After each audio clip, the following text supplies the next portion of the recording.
Democratic Movement ODM niko gyatwara Egeikaro kia bene rituko ria rero riko kwandra emirobiro ye kia mekyo ye magega y'omorai obo Raila Odinga gosiria obugima bwaye asobomo bono nigo barire bose bayira OKOBOKO Mheshimiwa OBURU Oginga koba OMORAI NTENENERA bwe kia mekyo na bari eira yo gocha kobwata cia serikali obomo ogoika hamaganio hari babegeto koigwana hamagania rikomi babegete ekoigwana gati ye kia mekyo ya ODM na keri kia UDA bune nchira yemo kogendereria omorembe na bomo ime yense.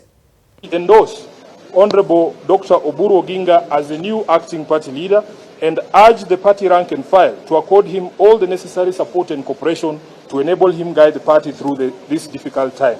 That in honor of his legacy as a unifier who brought together people of all shades of views and from diverse social, economic, geographical backgrounds, ODM shall continue on the path of embracing diversity and continue the struggle for equity, justice and peace here at home and beyond our borders.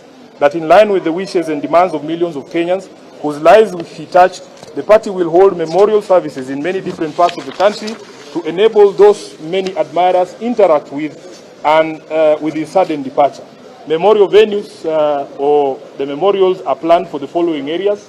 We will start with Kilifi County, will be in Magarini on 2nd and 3rd of next month. Then we will do Homa Bay and Migori on the 5th and 6th respectively.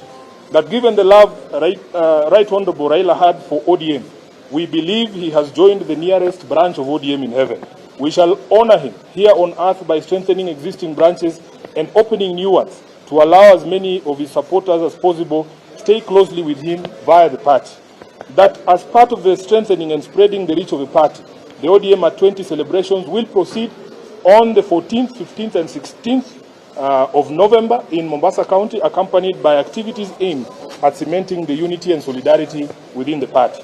All committees that had been tasked with preparations for the events are asked to immediately resume those preparations, and the chairperson of the planning committee, the Honorable Junet, is here.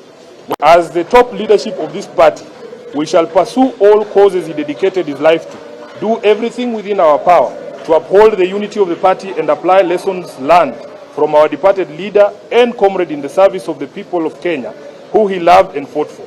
We reiterate the commitment of the party to the broad-based government until 2027, a relationship guided by the 10-point agenda entered into for the sake of peace and stability of the country.